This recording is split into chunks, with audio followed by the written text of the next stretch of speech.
So we're going to sit, let's first sit all the way comfortable with the back to the back of the chair.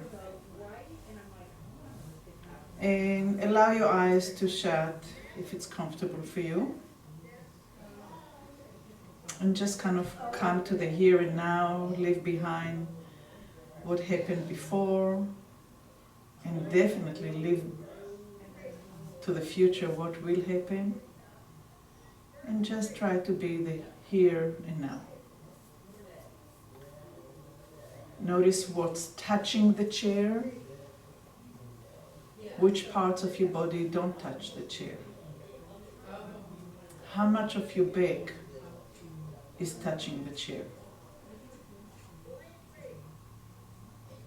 How much of your legs, your thighs touch the chair? Do your feet reach the floor? Or your heels are off the floor?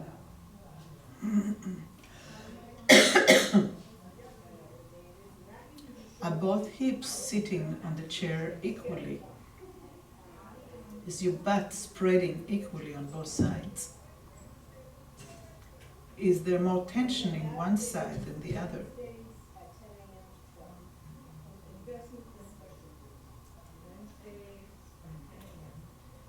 And go ahead and allow your eyes to open. And slide yourself all the way back. So your butt is at the end of the chair, backwards. And lean your back on the chair.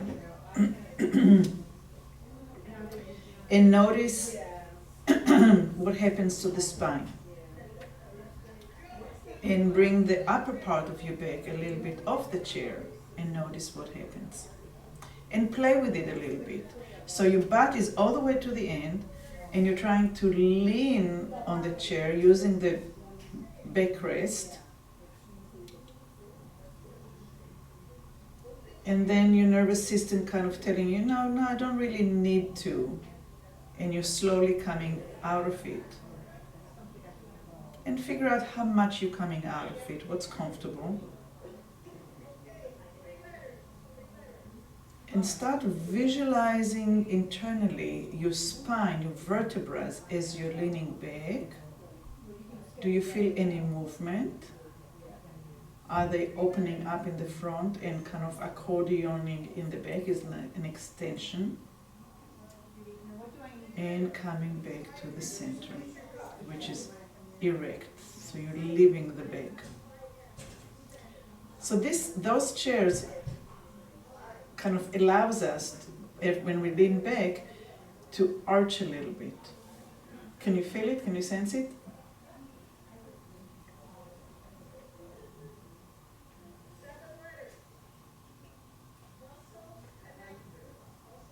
And when you go back, are you exhaling or are you inhaling? And go ahead and slide your butt a little bit forward, just a little bit, so it's not all the way back. And do the same thing. And notice what happens now. When you go forward, does the pelvis rotate with you like it did when you got into erect before, or is it staying tilted a little bit, kind of curved, as you're arching back and forward? Are you with me? Do you understand what I'm saying? So when we slide the butt forward, the pelvis starts kind of curving. And when we leave the upper body, nothing really happens to the pelvis. For it to come into erect, we actually need to take the bones and move them. Either with the hands or without the hands, but just for clarity. So we lean, we come forward with the torso, but the pelvis is still rounded, so if we want to become erect, we need to move the pelvis forward.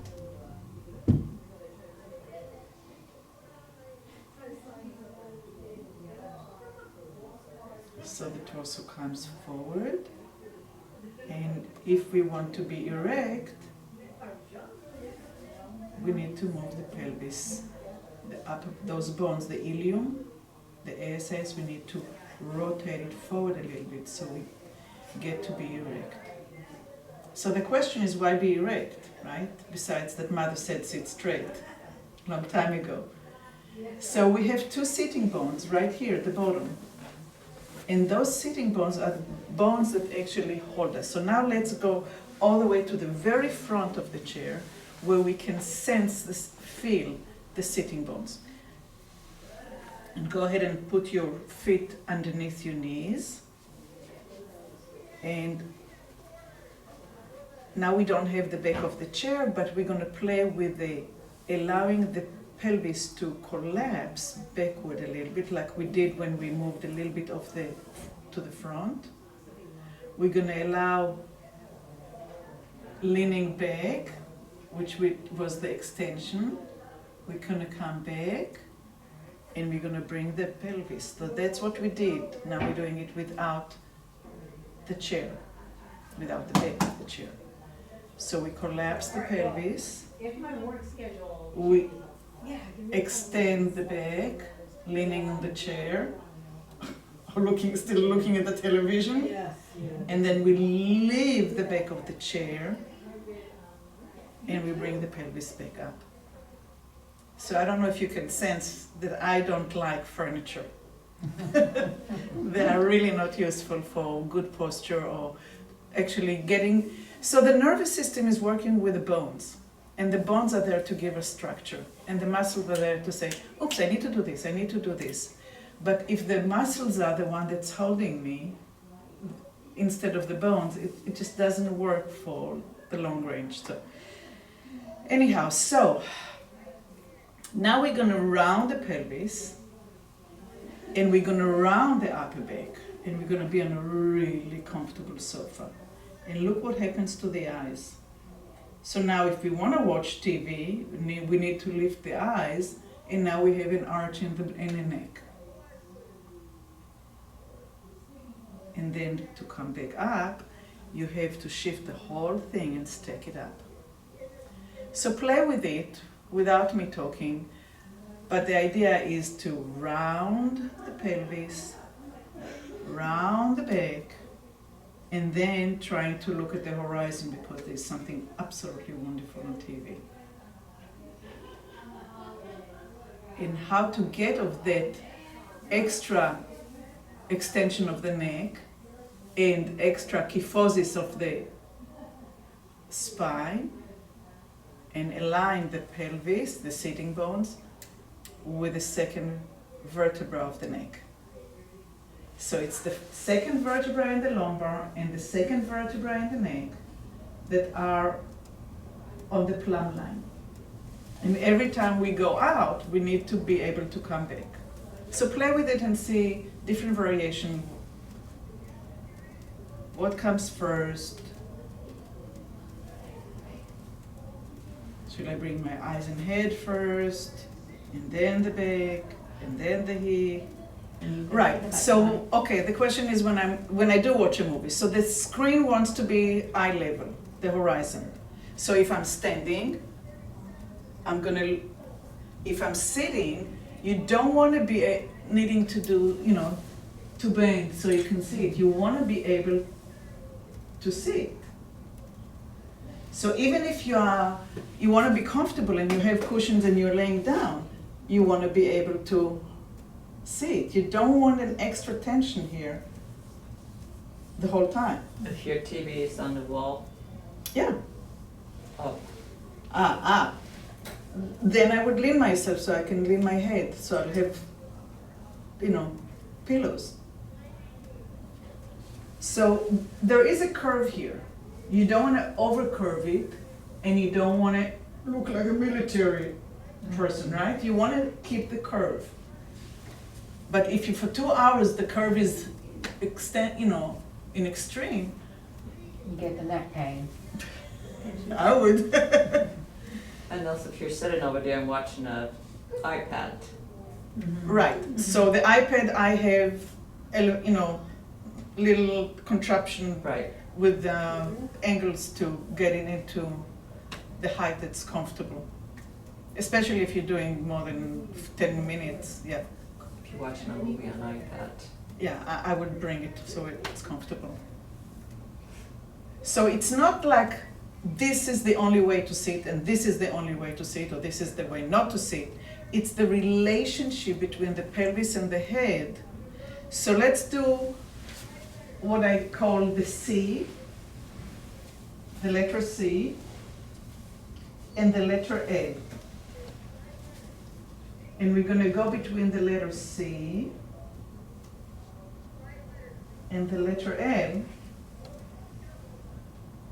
and focus internally like you have an inside eyes to the curve in the neck and the curve in the lumbar. You can even maybe put 2 fingers on each and feel how they are relating to one another. That when the lumbar is coming forward, the neck ones come forward.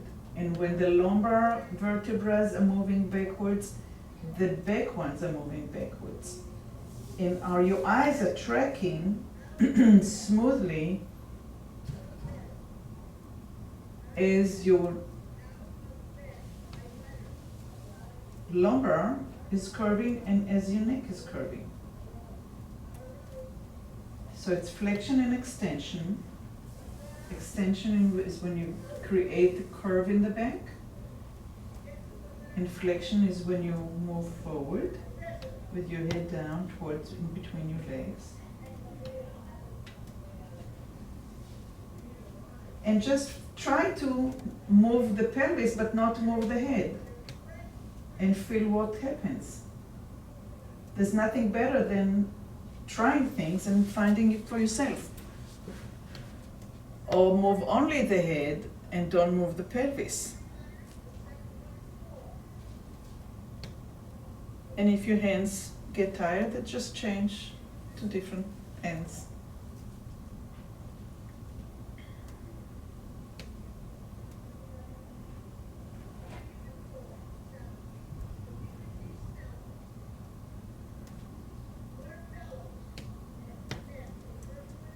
And if the pelvis goes a little bit, but the head goes more,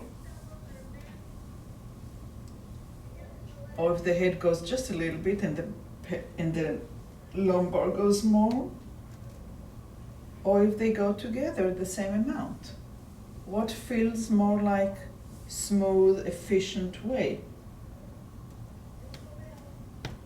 Where the system is organized.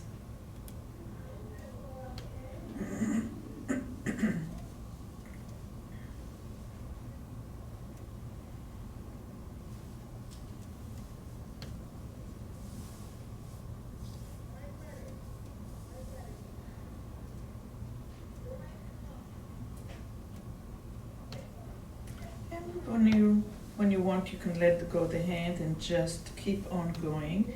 And maybe close your eyes and see if your eyes are still tracking when your eyes are even closed. Even when your eyes are closed. Sorry.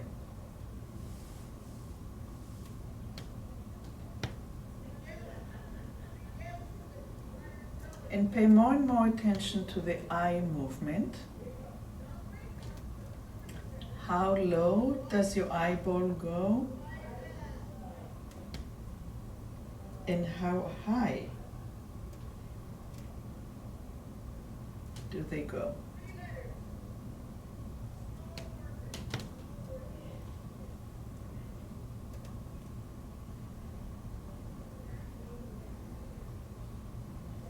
And then come back to the center and open your eyes. And try to move this lumbar and the neck at the same time with the eyes and see if it feels nice and comfy. So we want to round, it's like scooping an ice cream. So we're rounding the lower back and we're rounding the neck and we're arching the lumbar and we're arching the neck.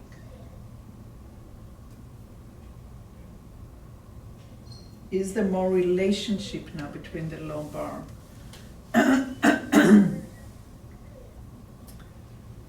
And the next, as we round the abdominals and the lumbar vertebrae and we round the neck one, we're gonna take the eyes up. We're gonna look up to the ceiling. And as we come down, the eyes, we're gonna come back to the center and we'll arch, the eyes will go down, and we're gonna look at our cheeks. And when we're gonna round, the eyes will slowly come up, up, up, up, up, up, up. And again, you can do it with the eyes closed or open. Try both ways. And see if your eyes can track down smoothly, or do they jump? Oops, sorry. And you can get confused and go back into what the order is. Both lumbar and neck are moving together, but the eyes are moving in opposition. So when you're arching the neck and arching the lower back, the eyes will go down.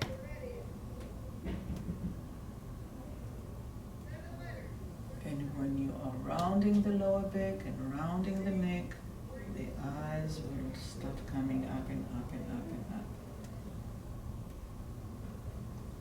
And the eyes tracking smoothly is a huge indicator to our ability to move efficiently.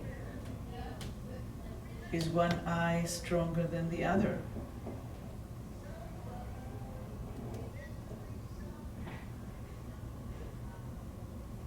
And if you didn't try it yet with the eyes closed, go ahead and also try it with the eyes shut.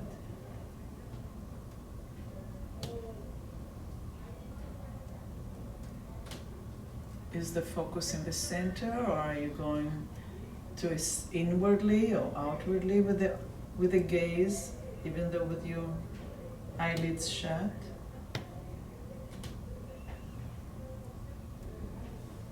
How high up the eyeball can you go up? Can you feel strain? Try to reduce it and smooth it out. I take more time here on purpose because I have lots of difficulties with the eyes in a position and smoothing it out, so I'm assuming that other people may have difficulties too.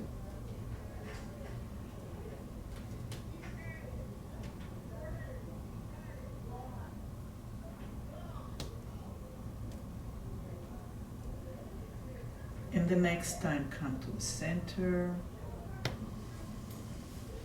Rest for a minute with your eyes shut.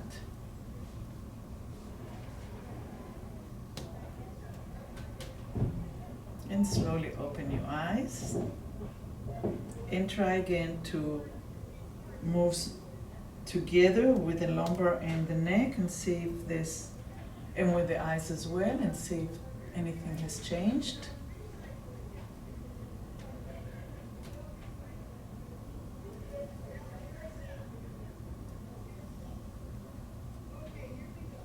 So when you arch, the eyes are up, and when you are rounding, your eyes are down.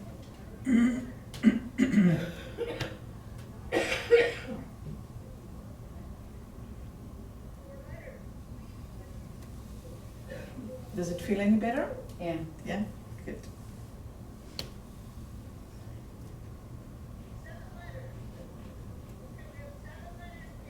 Let's continue with the eyes. Actually, I was planning to do breathing, but let's continue with the eyes. It feels like it's the right thing to do. So we're going to turn the head to the left and look down and round your lower back and shift your weight to your right sitting bone. And then come back and bring your head to center. So the head moves to the left, the weight goes to the right hip, and then you come up, back up. So figure out how much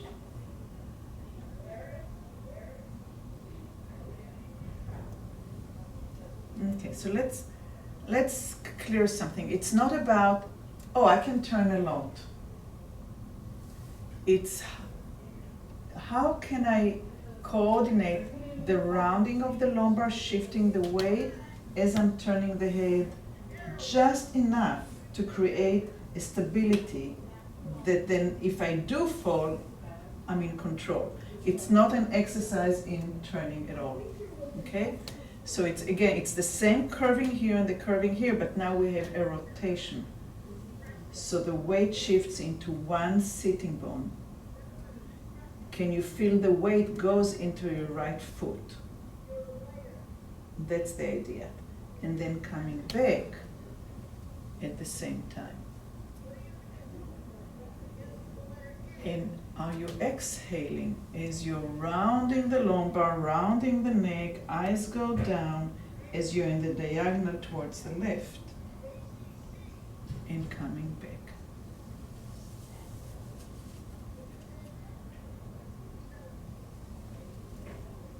So there's a curve in the neck.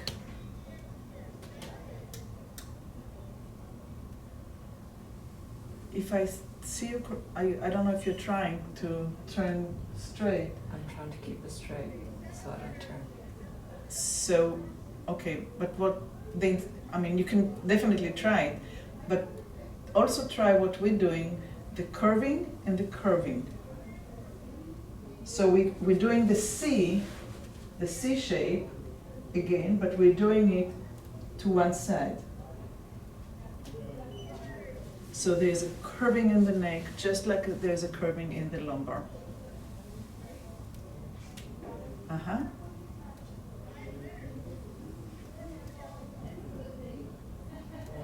So can we rotate straight? Absolutely. Every vertebra has the little muscles that allows us to rotate, and we can play with it. But if we're curving and we're shifting weight to one side, which is what I'm kind of exploring right now, then the head will rotate and curve as well. So then if I fall, I have this to support me.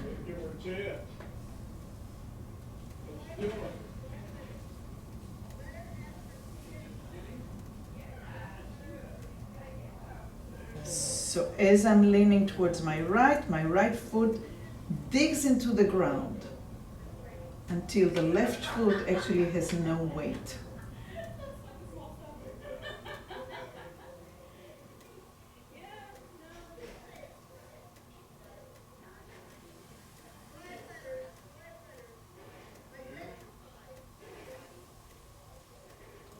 The right foot is anchored into the ground and the sitting bone is anchored into the ground.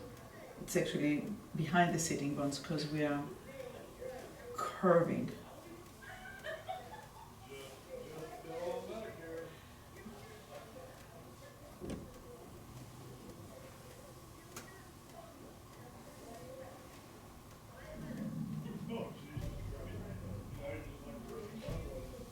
And try to do it only without the eyes and the head.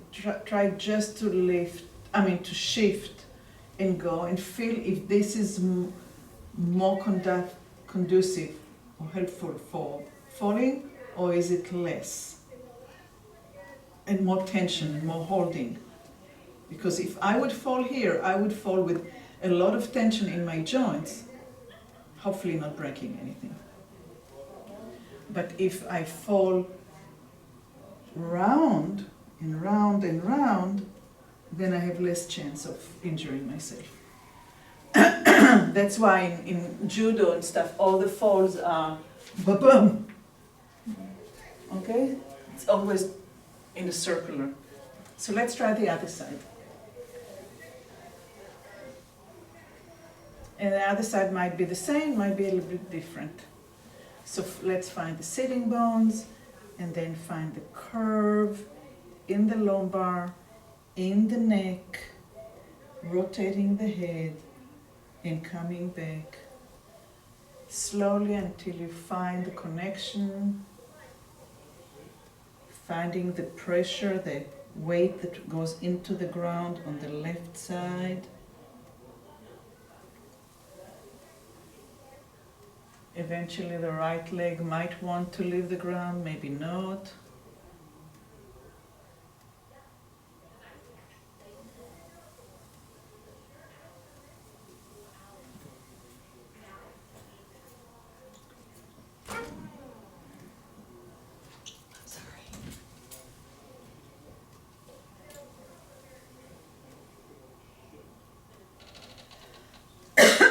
There's a chair here. Oh, yeah. Thank you. Giving me more exercise than I signed up for. So we are rotating to the left, to the right, shifting the weight, rounding the lumbar, rounding the neck. More weight goes into the left leg, and then we're coming back up.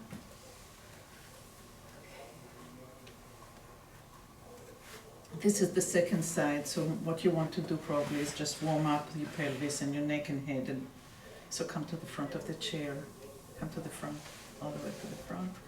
Find the width of your legs and just round your hip and the neck and find the connection between the lumbar and the cervical region.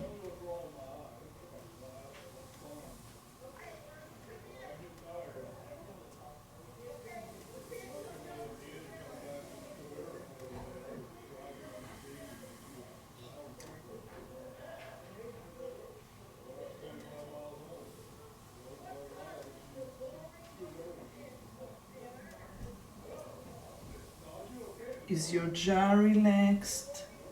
Are your eyes moving towards the right? Are they going down as you're curving? Are they staying fixated? Can you coordinate between the eyes, the head, the neck, the lumbar, the shift of weight, the push on the left leg, the let go of the right leg? Lots of information to the nervous system. Is the lumbar moving as much as the neck?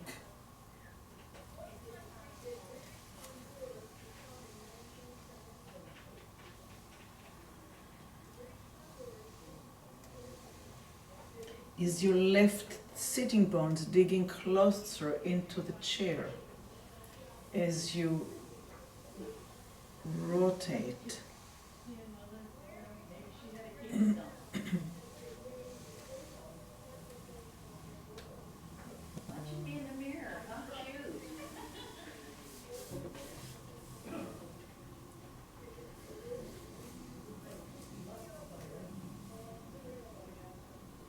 And then come back to the center.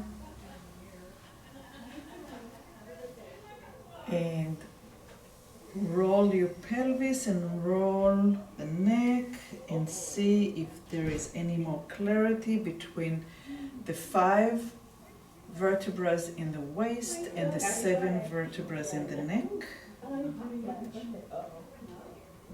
The lumbar vertebrae are much larger. And again, let's put the fingers on the neck and on the belly and see if you can, on the lower back, sorry, and see if you can sense the movement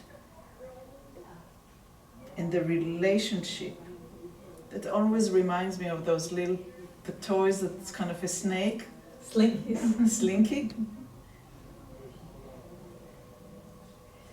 Can we use our back as a slinky? We should be able to. You keep your spine young, you keep yourself young.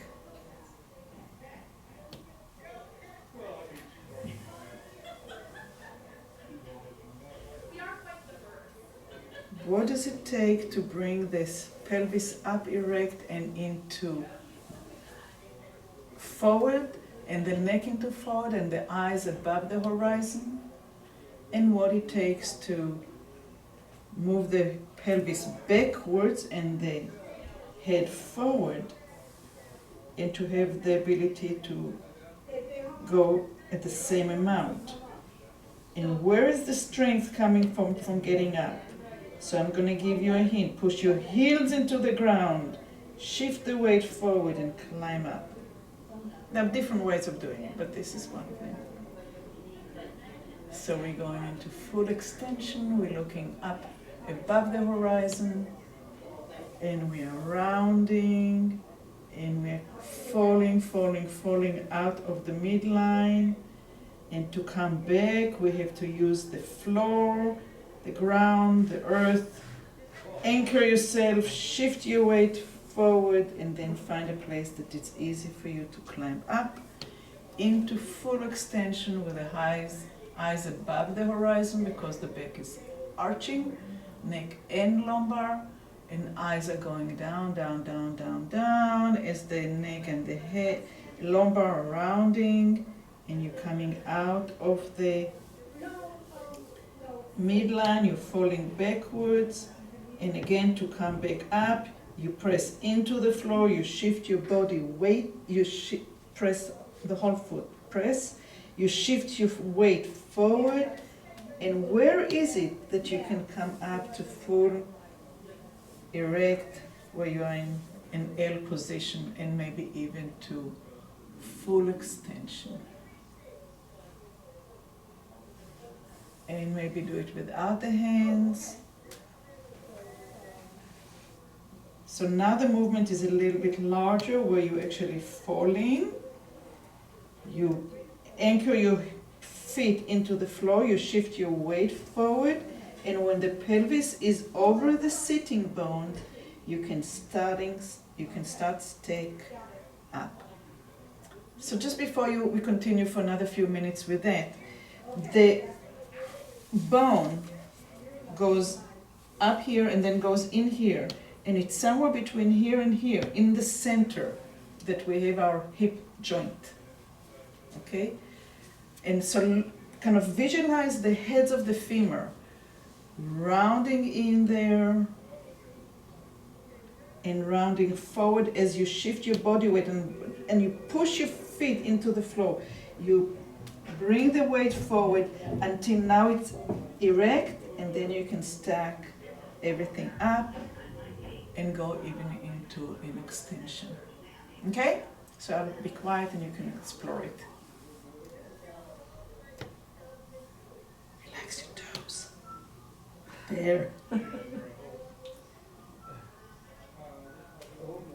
So the way forward with the feet into the floor.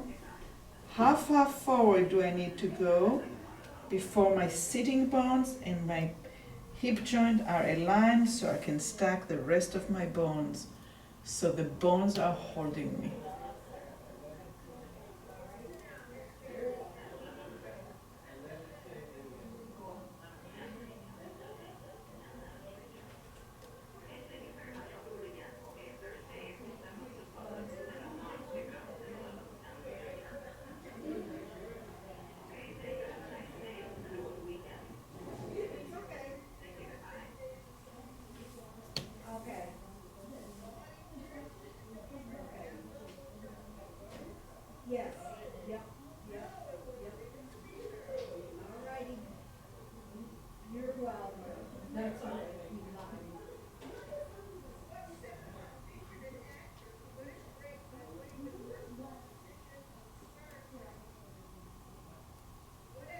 And I have one more question for you. When you go with the neck and the lumbar backwards, are you collapsing here as well?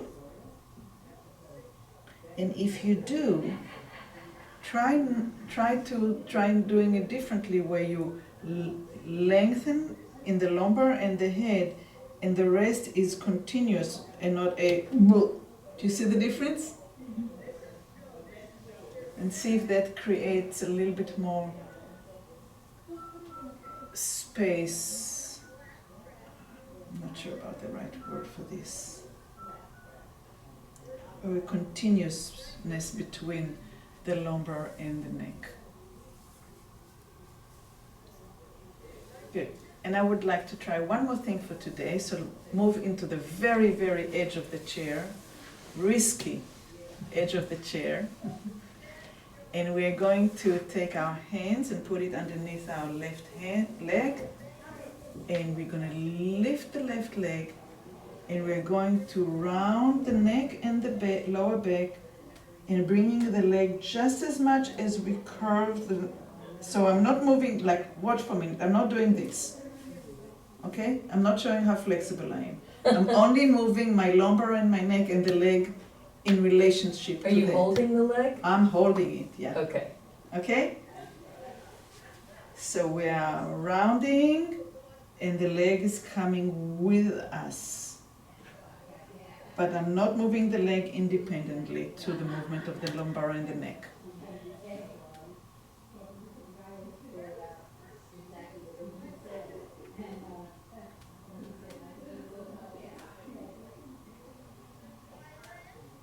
So we're moving backwards as we are lengthening the lumbar and lengthening the back of the neck.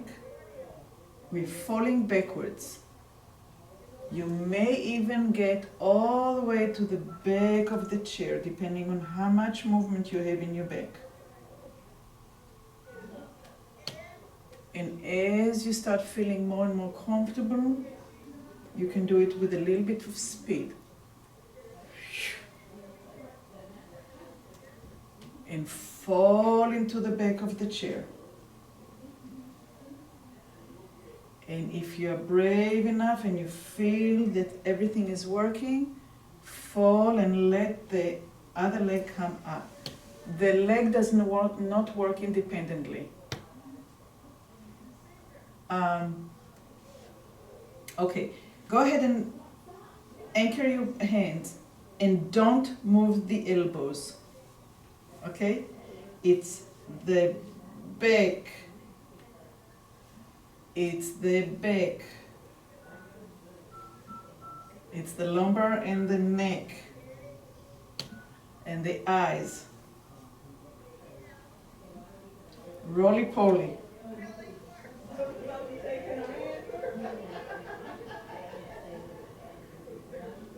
Use the eyes. Looking at the knee, look in the horizon. Looking at the knee, look at the horizon. Look at the knee, look at the horizon. Leg does not move. Once you brought the leg up here, keep it here. Don't move it down anymore. Just use the lumbar and the neck. That's the only tools that you have for coming back and coming forward. Falling back and falling forward. Falling back and falling forward.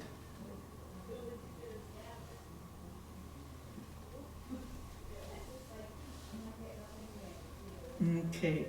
You're like napkins that you do this and they move, move, move. You ended up here. Oh. I always envied my mom. She could just take a stack of napkins and do this, and Sure. suddenly they were all open, and I would try as a kid, and nothing moved.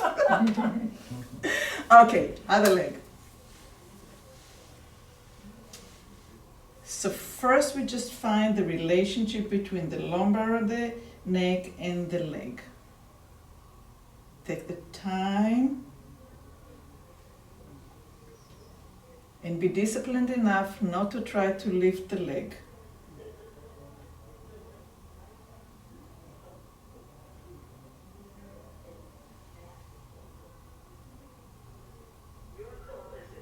The eyes, the neck, and the lumbar are the tools. When we leave the class, you can do it any way you want.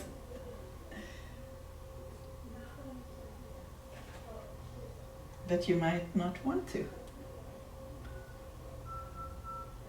And are you taking your head higher than it needs to be, Julia? Think so. It's all in relationship to how much the lumbar and the neck moves. Nothing moves more than the other. We're working in concert, which we don't do it somehow.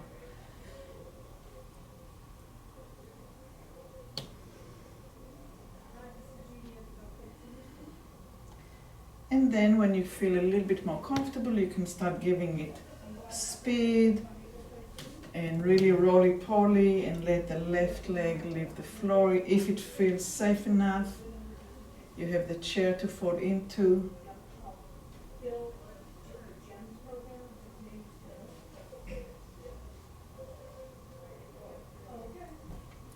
It's the lumbar and the neck that's moving you back and moving you forward. When you fall, you round yourself like a roly-poly, and when you come back, you look at the horizon, and the bones are one on top of the other. It's one sentence, like everything else. The truth is very short and concise, and then we elaborate. Good. And bring the leg down.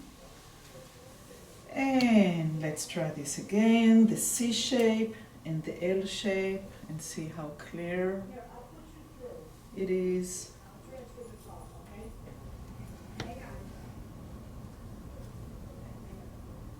And I lied, there's one more thing.